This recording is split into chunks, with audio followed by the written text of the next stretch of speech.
And in no way intending to be callous, it's going to require a lot of baby boomers dying. Those are my parents. I love my parents. I'm sure you guys love your parents.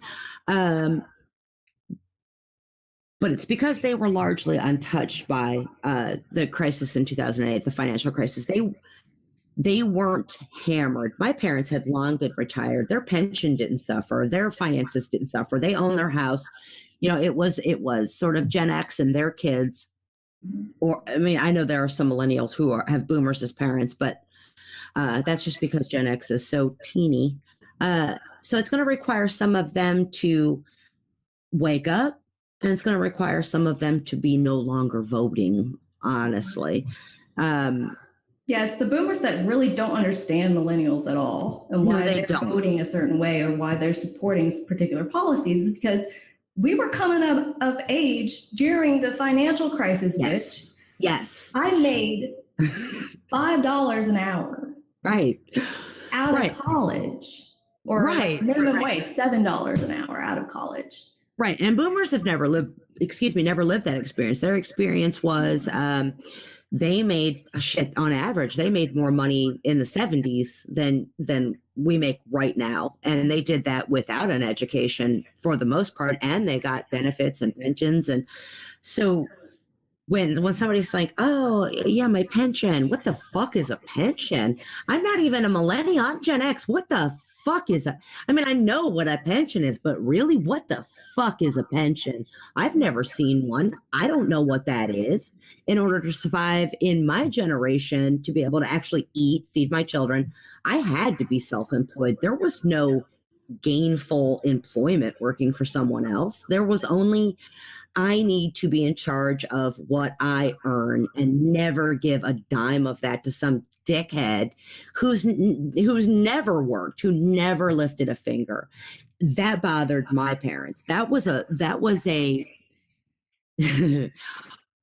yeah, my parents are, well, I don't understand why you just can't go work a job. Like, why aren't you just going any job? And I'm like, why the fuck would I go earn money for some other asshole if I don't have to?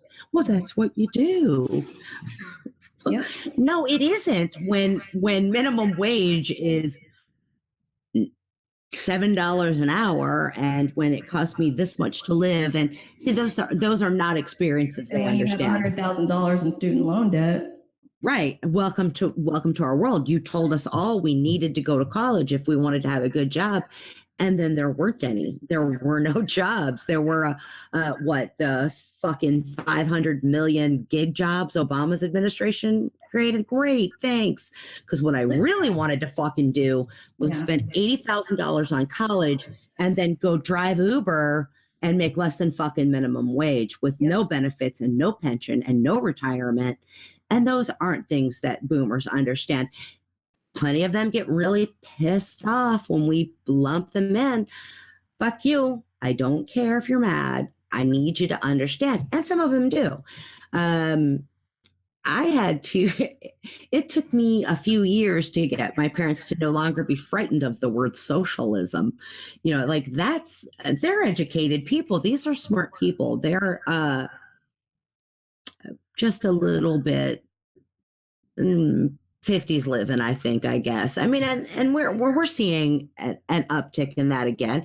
You've got the BBC fucking photoshopping Corbyn with a fucking Russian hat on with a Kremlin scene behind him, and you've got U.S. media. Everybody's a Russian bot.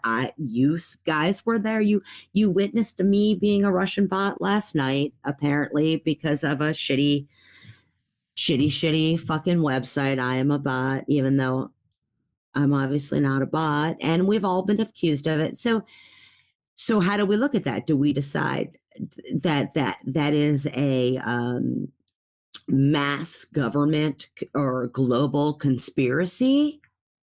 Or do we go, oh, this is just a bunch of fucking dummies all together? Well, I mean, when media does it, when BBC does it, when MSNBC does it, well, they're looking for ratings.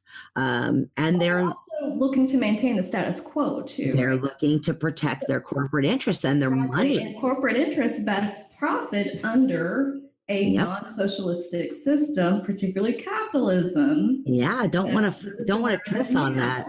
Yeah, so I mean, when we start going like, hey, we need to have workers have this shared economy and things like that. They don't want to share. Oh God, no. For that to not be their interest, right? Wealthy capitalists and sharing, that's not a thing. But I mean, what Americans don't understand, and what I really wish is that us. So fuck our media, fuck our military and our Department of Defense and our State Department. All those people, trying really hard for their own self-interest to pull people back into a consensus view. So trying to pull people back into, please don't fight the government.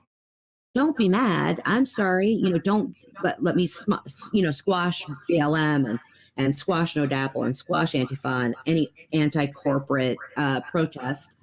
I just like Americans to take a really hard look at the easy stuff. So data, it's really simple if you want to see sort of the sum of things to look at global data. We have some of the worst free speech in the developed world. U.S. is ranked 43rd.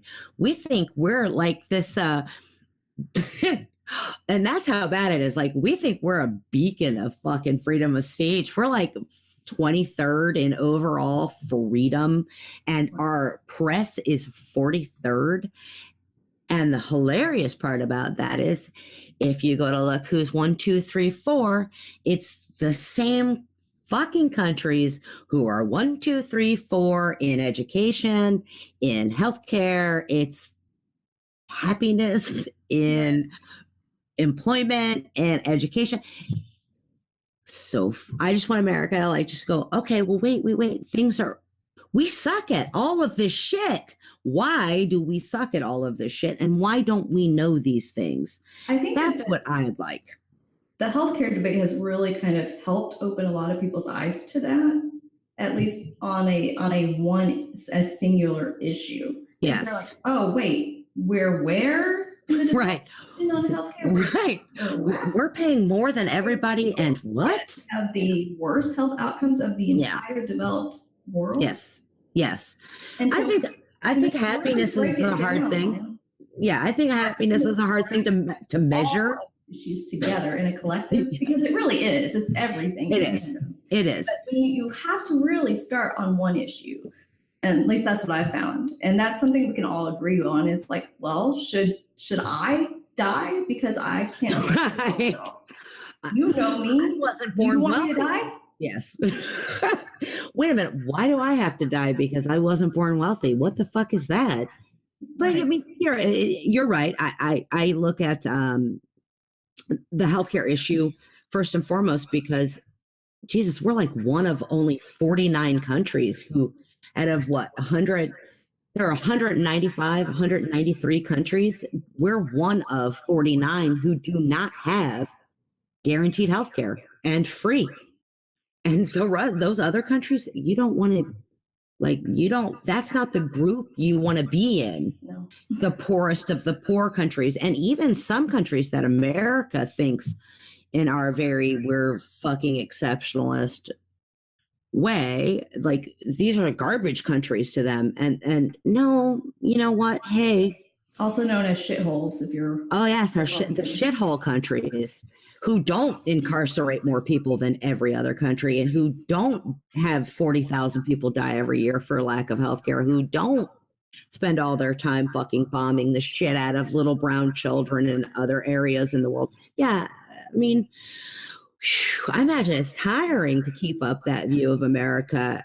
I've never been proud of America, and I don't really give a fuck who doesn't like that. I'd like America to be smarter.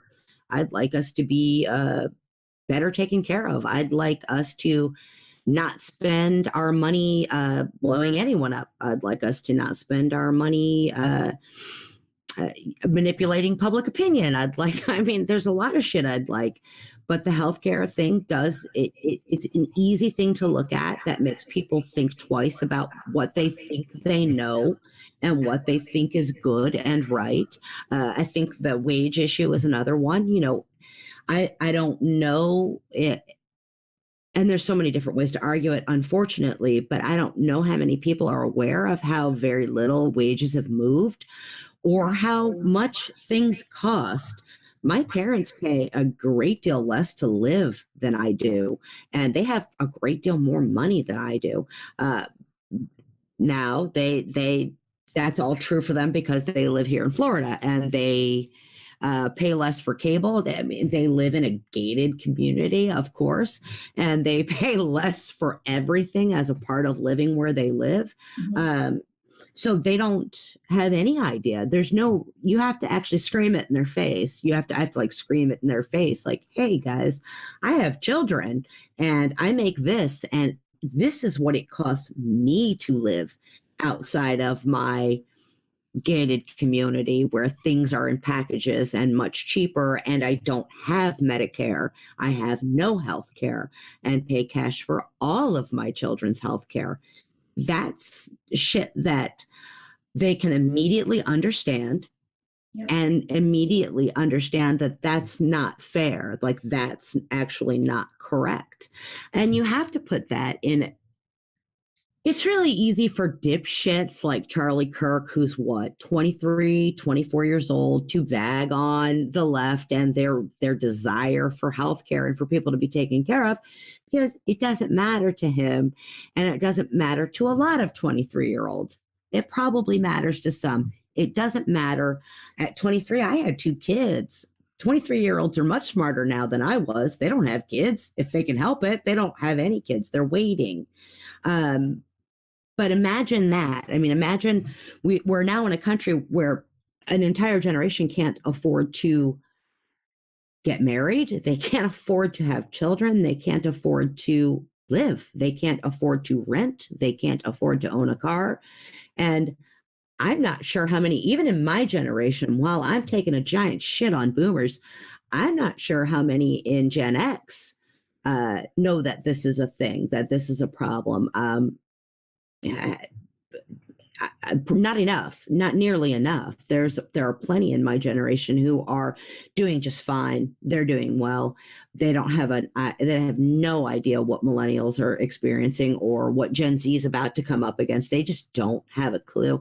And that's intended. They're never going to see that on the news. You have to extremely scream it at them. Well, it's almost as if they have to experience.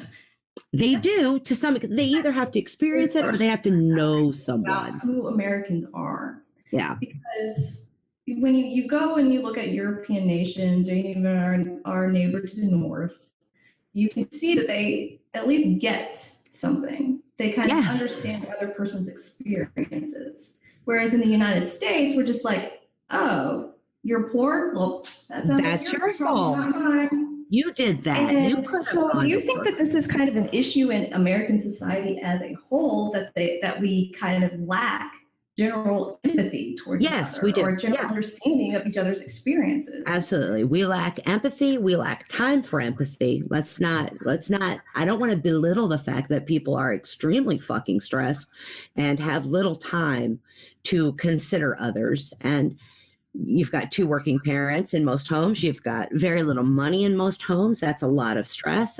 You also have an unfortunate hyper-capitalistic, I guess, way of thinking in terms of competition. So for Americans, and Jan and I were talking about this, there's a sort of a sense that fairness isn't a thing Americans consider at all. They don't consider what's fair or what's right. They consider everything's competition, and you're not working hard enough. You're not doing enough. You're not.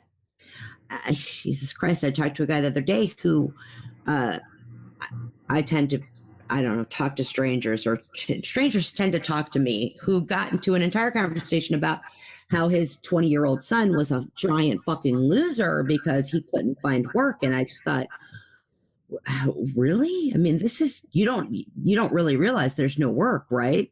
Is that like, you don't get that there aren't work. 9-to-5 jobs where you can have full benefits and get paid on your lunch hour. Right. No, and here in the South, I'm also in a red state, obviously in the deep South, there is just no jobs. There's no, unless you're going to start a business. I mean, I have a good friend. He's in his 20s. He's working temp jobs. Like, he was the fucking Chick-fil-A cow last week. He'll be the Easter bunny this week. He'll be, I mean, that's life. That's a 24-year-old's life. My son, you have very few options in this state. It's hospitality. So you can go work for your $4 an hour job and hope to earn tips. You can work construction till the bottom falls out of that, and it will. Trust me. I give this, we're in a boom right now. Last time we were in a boom, I lost all my shit 2 years later. So I look forward to 2 years from now, the bottom will drop out again. So yeah, I mean, it's everything about life is unknown. You can't plan. You can't. You can't save. You can't plan. You can't live. You can't prosper in any way. And I don't think my generation, boomer generation, see that. And I don't think they can even understand it. I think the bootstraps lesson is, the Protestant ethic thing runs pretty fucking deep in this country. And I think that we apply that logic across the board. Internationally, we apply it. So look at, we're very extremely upset that Russia is doing all the things we've always done for years. We don't want them to fucking defend or protect themselves. We think that's only for us to do. We make all the decisions. They're not allowed to do that. We're allowed to do that.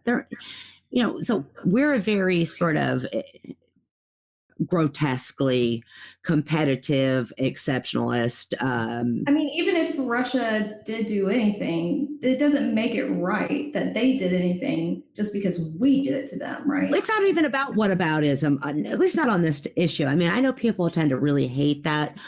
But so if the U.S. says, okay, so we're going to go in and we're going to hack Iran's nuclear program because we think that's good, only we should have nuclear weapons. Only Israel should have nuclear weapons.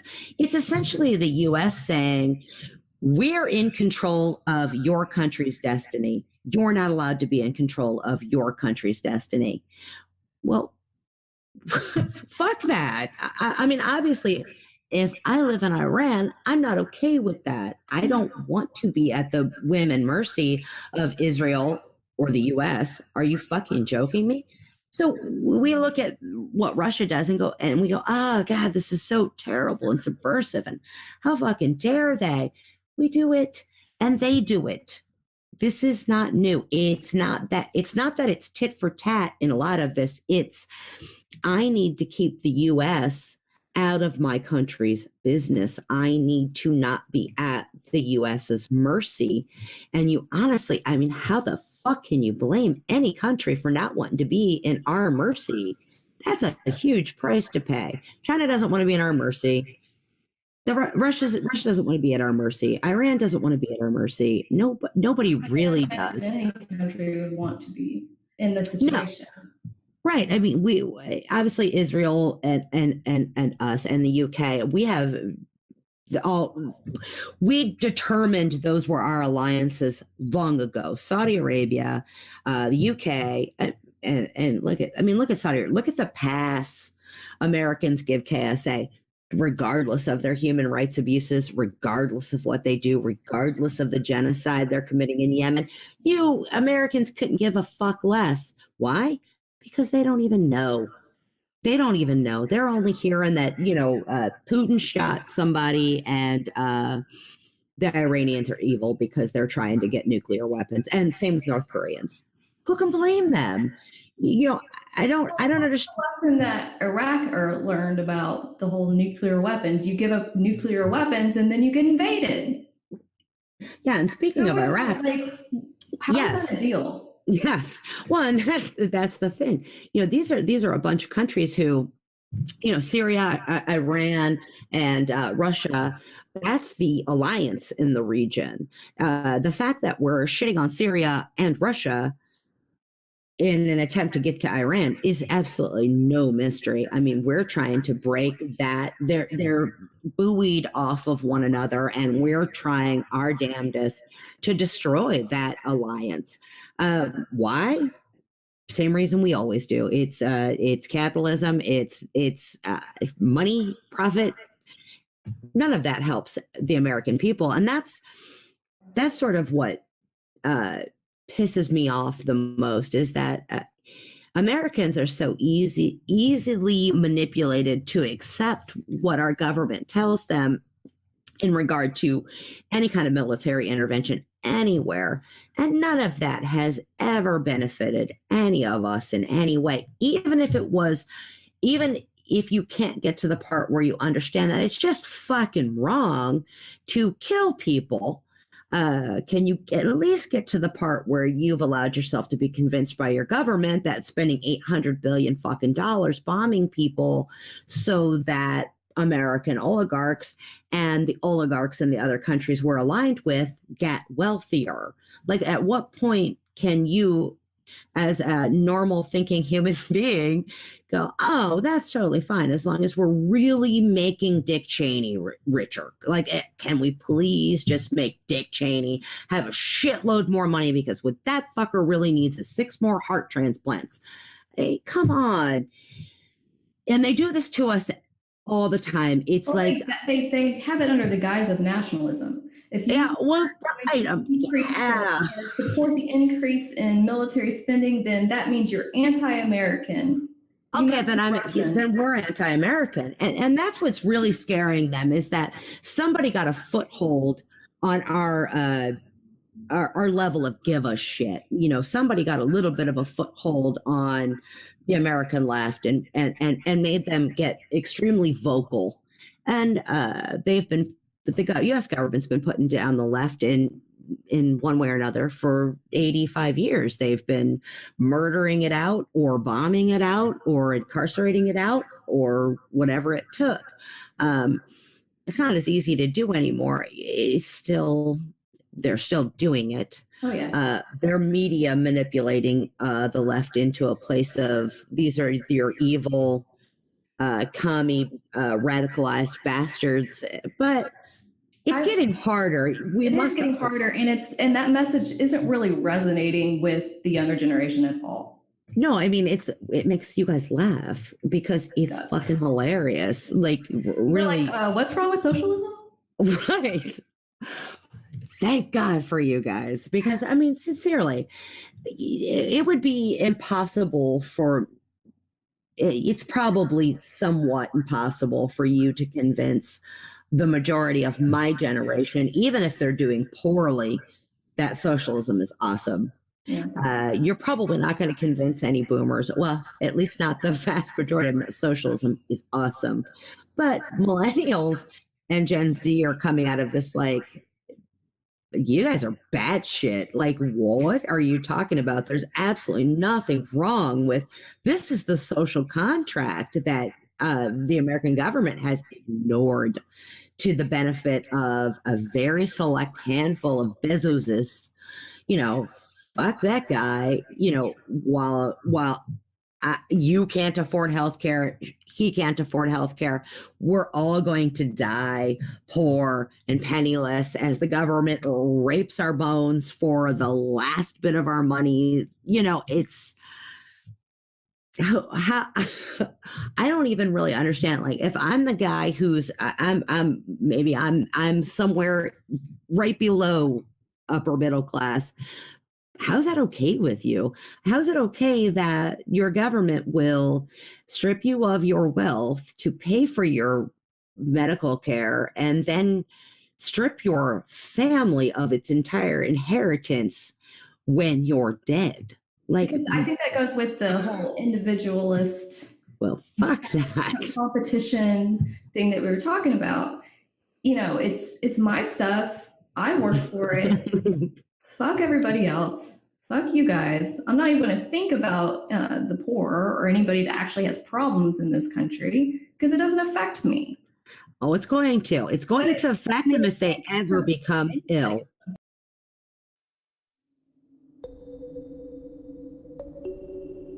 We live in a complex world.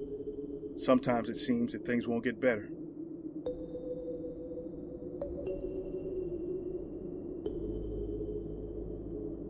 You hear all kinds of excuses about the status quo. But there's only one real reason. These guys, millionaires and billionaires, pay these guys to ruin our future so they can buy a new summer home. There is a solution. Us, we the people.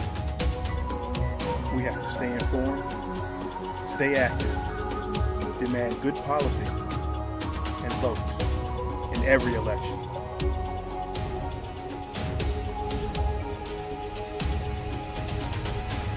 Pro-Earth, pro-equity, pro-people, progressive. Stay informed at www.actify.press. Point. I mean, we've accepted in this society, and by we, I mean just generally, this boom and bust cycle. We've accepted that. Like, oh yeah, crashes happen. That's Why normal. did we accept that? It's normal. It's not normal, guys. No. It's not normal for you to be stripped of all your wealth while, no one else is. It's not okay. I think that, I sort of looked at healthcare throughout most of my life as it was it's a benefit. It's not a right. It's a benefit you get if you have a good job. It's a good job. I watched my aunt die a couple years ago of cancer. It was found extremely late. She worked at a hospital. She was a hospital administrator. She had the best fucking insurance you can buy. Her cancer bankrupted her. It bankrupted her bank account. It bankrupted her assets. And when she died, the state came for what was left. That's with good health care. So that's the American healthcare system. You have a great job. You make good money. You have excellent health care. I hope you never get fucking ill. I hope you never get seriously ill in this country because you'll lose every dime of it.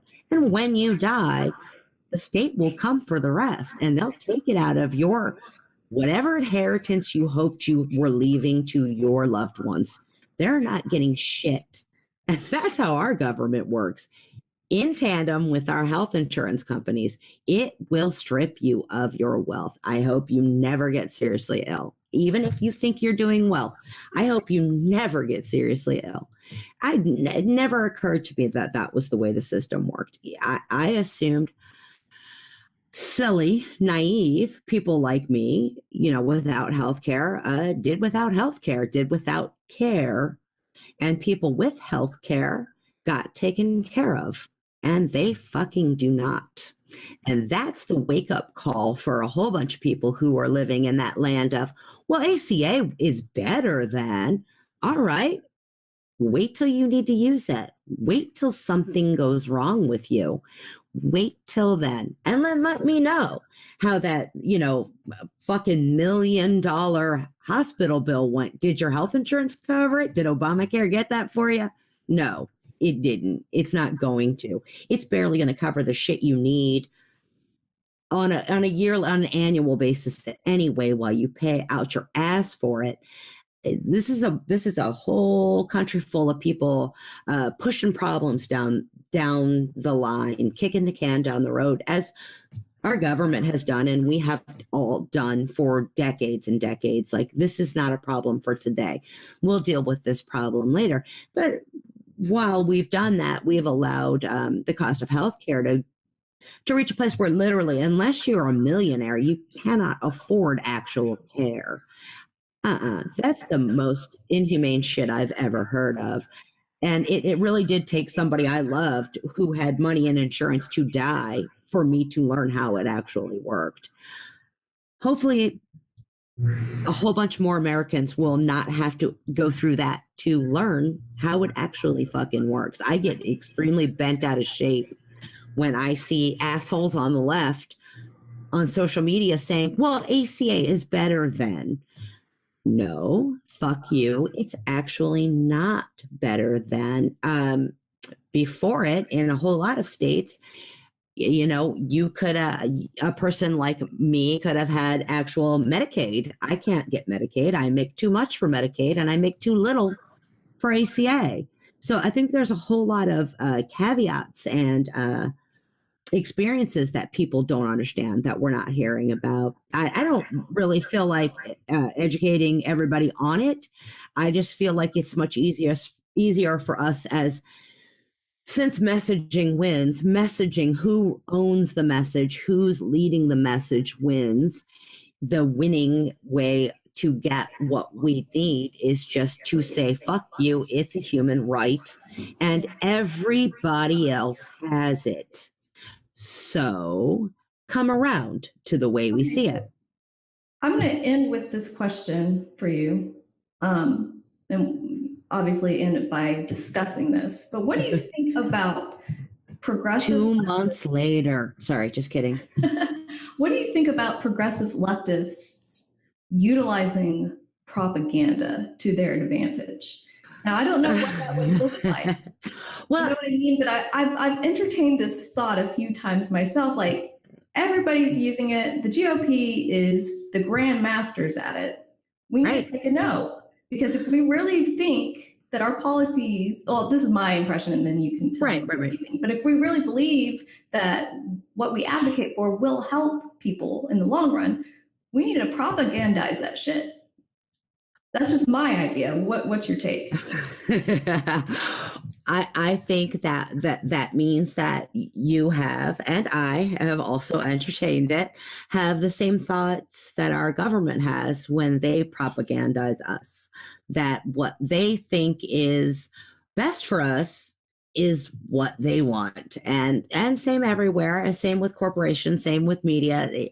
Yes, it's the con that obviously is run by everyone. What I think is best, what I think is good. Do I think that what we're selling is much better? Well, fuck yes, I do. Is it the same? Yes, it is. Do you want to play dirty and sell it? Sure, I'm okay with that. I don't care.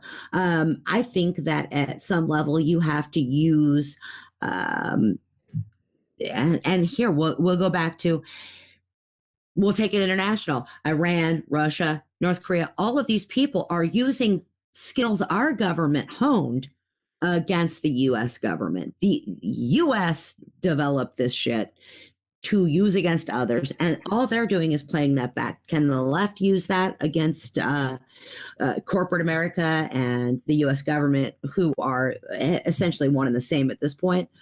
I'm for it. Will it be effective? I don't know, because of what we've seen over the last 2 years, really, which is the pushback we get on such an enormous scale from people with a shitload more money and a lot more technology at their disposal. So you've got and I'm going to call Sally Albright a con, because she is a con. She's a person elevating her stupid message through fake bots it's really her in a chamber, not really reaching anybody, just looking important. But we have bots and stocks working for our government and working for corporations who are much better at this, have better technology than we do for this, have more money to push back against our message than we do. So I don't know if it's a winning proposition, but I'm not like ideologically opposed to us, using the weapons that are being used against us to sell goddamn living wages and healthcare for people and an end to war and maybe some environmental action, maybe some of these good things. Whether it's effective or not, I don't know. But the reason I say that is because we're always the ones like, well, the facts don't say this. Here's the data. Right. Which is great. It's great to always have things to help back up your claims, but nobody else is doing that. It's just us. We're always like, we're the better of everybody, having to be like, well, here's the facts and here's this. And people are just like, okay, I'm going to blank over now. And not whatever. You only care about white dudes. Yeah, I know. It's the same shit over and over again. We always have receipts. We always have data. We always have links. We always have, and so at some point you have to, I guess, determine like, who are you targeting it to? And it's something as, okay, so this is silly because most people don't live in Twitter, but so for me, I can quote tweet Tom Watson, who's a complete fucking chode, and make my followers laugh, right? Like, look at how this dipshit is. Or I can point out something stupid he said and send people his way, right? That's good because there are people who follow him that you can maybe reach. Maybe they go, oh, wow, that's a good point. What an idiot. Or, so I think that we have to kind of work it that way. So instead of us fighting trolls, we fight bad messaging on those people. I mean, fuck, you can hardly push back on somebody like Reiner and Lawrence Tribe or James Comey, people who, like, for some reason have like 80,000 likes and retweets every time they tweet something. It's absurd. How much of that is legitimate? Fuck, I don't know, but certainly not the majority of it. Can you place something under their idiotic messages to snap people back into life? Maybe. It's sort of the way I try to do it. I hope, like, here's a fact. I'm going to put this inconvenient fact in the most absurd place ever where most people really don't want to hear it. But I mean, if you can, we need to bring people back to, hey guys, people are dying and starving and need health care. And I don't know how else to do that without sort of lasering into the places they're choosing to focus for convenience. It's convenient to focus on Russiagate. It's super fucking convenient to focus on Trump banged a fucking porn star. These are extremely non-complex, non-difficult, non-stressful issues, really. And people do tend to work where the light's better. So it's why Democrats haven't changed in the last 2 years. It's why they've offered nothing meaningful to earn any votes in 2018 or 2020, because the populace is really, we're getting better. I think anyway. I think we're demanding more and doing better. If we hadn't been, I don't think we'd see some of these people coming out like Kamala Harris and whoever the fuck else this week is a rising star saying, healthcare is a human right. Do they mean it? Probably not. Do I care? No. Keep saying it. Because then we get to demand that from all of them at some point. We get to make sure, yes, there are litmus tests, assholes. Call them purity. I don't give a shit what you call them. But yeah, bringing this country's care of its citizens to the same standard that literally every single other Western developed country has for their citizens should be a bare fucking minimum, should it not? I mean, that's all I want, with snapping people out of ideology and snapping people out of our fights amongst each other, left and right. It's important, and it's difficult. It's difficult work. We're going to be about it. Can we find me the genius who will find a program or an algorithm for us to propagandize the shit out of that? And I assure you, I will use it because I'm a dirty bitch and I am absolutely for it. Why shouldn't we? And here's the really funny part. So when our government hacks Russia, hacks Iran's nuclear system, hacks Chinese phone companies, all along the way, our government says, hey, you know, this is bad because it's going to give these hackers in these countries an actual excuse to do it themselves. I'm all for that with our messaging. Fuck you. You're trying to manipulate and propagandize BLM and No Dapple and make everybody look like Russian stooges. And it's always the people on the left that are targeted. Always. Well, because the people on the left are the only ones challenging capitalism. That's the problem. Yeah, it's yeah. Why fight the right? They are pro-capitalism.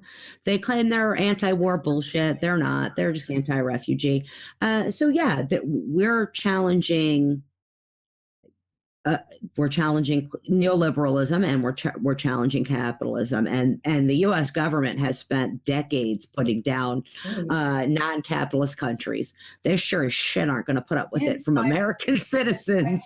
And stifled non-capitalist movements in this country. Yep, murdered them out. McCarthyism era, and I mean we've lived through this before. I haven't personally, but American history has. Yes, no, I mean we've been FBI fucking killed Fred Hampton. The FBI helped the Philly police drop bombs on Move. Shit, we've been they doing targeted this. The FBI's also targeted education professionals that were trying to get civil rights in the country in the 50s and 60s. They targeted them. Those educational professionals lost their jobs because Yep. Yes, because scary communism. Like, I mean, and obviously, it's back to ideology again. I get a little frustrated at the arguments, and they're fine to have. I'm just probably not going to partake in too many of them about, you know, this is communism and this is socialism and this is that. I don't care. For me, it's much simpler to say people shouldn't die because they don't have health care, and people shouldn't die because they're poor, and people do their own thing. You have people who argue MMT, who argue economically about how, you know, honestly, we can afford all this shit. Our government can make money. It does what it does. There's never an argument about where are we going to get the money for defense. There's never an argument about it. Right, because we make it. We just make that money. The same can be true for healthcare and other things. I don't partake in that argument, but there are people who do. And God bless them, because that works for people. For me, I'm always going to sort of rely on, you know, what happened to being a decent society who gave a shit about one another. I mean, why in the wealthiest country in the world are we third in poverty in all OECD countries? Why are we third? Why do we have the third highest rate of poverty? What the fuck? So those are sort of the lines I work on. People just go, well, you know, I'm a decent person. I don't really think people should live in the street. Now, that's only going to work for a very small percentage of the population, but it happens to be where I live. I'm all for everybody using whatever it takes to convince people that being a decent society is worth fighting for. I think that's why a lot of the time Bernie Sanders' message resonates with people, because he repeats it over and over and over again. He goes, we live in the richest country in the world, and we don't have health care for all of our citizens. Yep. We live in the richest country in the world, and we have people that are homeless. We live in the richest. I mean, this is just something that we always have to keep saying. We live in the richest countries in the world, and we're failing here. Yeah, I mean, and it helps that that's been his message for, 40 years, 35, 40 years. We like integrity. Most people do. That's not unusual. Some people say, well, I had to evolve. Fair. Coming from a politician, it's a little harder to buy, but okay. His message has been that message forever. And yes, people on the left who care about people, that means something to them. He didn't cling on to something. He's been saying this for a really good long time. And the saddest part is it's always been true. And it took 30 fucking years for people to snap out of it and to realize that it actually took our government and Wall Street to destroy the material conditions of 2 generations. Mm-hmm. That's what it fucking took. It was not any less true when he started the conversation 30 years ago than it is now. It's just that we do empathy bad. We don't.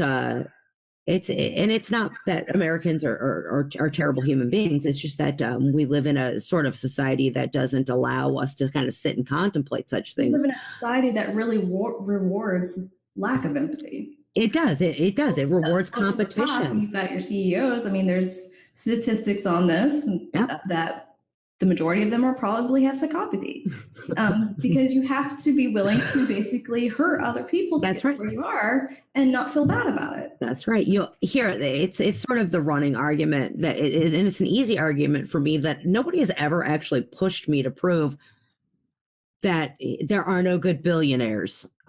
Fuck you. There's no such thing. You cannot be a billionaire and be a decent human being. You cannot do it and not be a thief. You can't be a billionaire and have not exploited workers. You cannot be a billionaire and have not exploited the poor. You can't. And it's funny because when you say it, people sort of want to fuck around with you and go, well, I don't think he's a bad person. No, he's a bad person.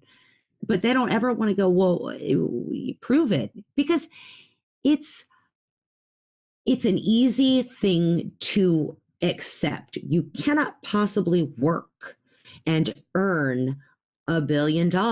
It's not, you can't look at a person and say, well, you can just work hard and become a billionaire, because everybody knows to their core that's absolute bullshit. Right. So I think it's this idea that we've associated all of these good characteristics with wealth. So therefore, if you are a billionaire, a millionaire, you must be a good person by default. You're super smart because you're a billionaire. Smart. You might be super smart because you're a billionaire. You learned how to actually exploit your government and so many workers. To your benefit. Yes. I mean, obviously, some people think callous manipulation is a sign of intelligence. I don't know. I don't tend to live there, but rewards that. Yes, we do reward it. Yes. I mean, I'll never convince my parents that Jeff Bezos is evil. He is. I'll never convince them that he is. To them, he did the impossible, and every argument is a logical fallacy. It's an appeal to wealth. That person knows more about everything. They don't just know more about shipping and 2-day delivery and exploited workers. They know more about everything. And that's sort of the problem. We've got these nothing to do with it. Right. We've got all these, we've got Zuckerberg and a couple of the other douchey fucking billionaires, weighing in on UBI. And the thing about it is while I do not want them fucking weighing in on it, I almost have to be grateful that they are, because there's such an enormous percent of our population who won't even give 2 shits about it unless some asshole billionaire talks about it. Yeah, I'm glad that they are, but I recognize why they are. Yes. It's because they don't want to, because they know there's going to be a robot revolution coming, right? There is. They still want to make sure that they get paid. They get at some extent, right, without having to pay workers. That's right. It's much easier for them. Solution to that: a universal basic income. Yep. To them, it's always going to be. I mean, once you're Zuckerberg or once you're Jeff Bezos or once you're Warren Buffett, really the only policy that can harm you is us taxing the shit out of you or guillotining you. I mean, I don't think that'll ever be a policy, although I would happily push for it. I just think that for them, they're very willing to push out a couple more crumbs, to keep themselves from getting Molotoved in their fucking sleep. So yeah, they're going to push it out there, but they're always going to push some bad system. They're always going to push some system that they will never do anything that doesn't in some way benefit them. That's all there is to it. That's how they became who they are in the first place. They would never, ever, ever pursue anything that didn't benefit them. And there's some upward. And ultimately, a UBI would benefit them because yes. A, they pay less for workers. Yep. B, they could still assure that the mass populace is buying their goods and services. That's right. And at some point there's still some upward redistribution of wealth involved in UBI. It really depends on what system you're selling, and we can obviously assume they're going to sell the one that benefits them. I want them to discuss it so that more people will understand what it is. I just want them out of the government discussion. I want billionaires out of our policy in general. Obviously, I want them out of our government in general. I just want them gone. I don't know when that's going to happen. It's not going to happen until we get money out of politics, for one. Yeah, that how are we going to? Yeah, and there's the hard thing, weighing in, I would imagine. Yeah, how do we get people who benefit from that system to legislate that? I don't know that we do. I don't know what we can do. It feels extremely, our hands are tied, and it's extremely frustrating. Run for office yourself? I mean, you know what I mean? Like, yeah, I mean, there are plenty of people who. I mean, at the end of the day, it's like the only person I can trust is myself, right? And I know that I don't want to be influenced by big business. So what's the best solution? I guess I got to run for office now. I don't deny that. There's we are lacking a working class, working minded majority politicians. We don't, and that's because it's expensive. It's expensive to run. It's extremely expensive to run for office. Not even just in donations you need for ads and all that bullshit. It's extremely expensive just to get your ass on a ballot. So yes, we are missing a whole lot of teachers and union workers and nurses and just regular people, construction workers. And I mean, Christ, we can't even get a steel worker who isn't iron stash and already owned, and it's yes, now we've got like fake union. I mean, he's a union guy, but I mean, he's still just like a fake AstroTurf type guy. We have a very gross system. We do. We have a system of politicians who are all message and all political campaign, and really no discussions and no handout to actual voters. Amanda, you and I talked about this tonight. It's what pisses them off about Bernie. It's that he will actually go out and shake hands and talk to normal people and commune with us loser plebes, and it's like it sets Democrats' hair on fire. Really like, fuck, people will expect this from all of us. Not even that. It's just they don't understand it. That could be it too. That's such an alien concept. Oh my word! Look how unorthodox he touched them. It's more like, why would he do something like that? They don't pay you. I guess. I mean, I guess that's. I don't know. I mean, I guess so. It just could be baffling to them, because what does he owe any of us, just random people in the world?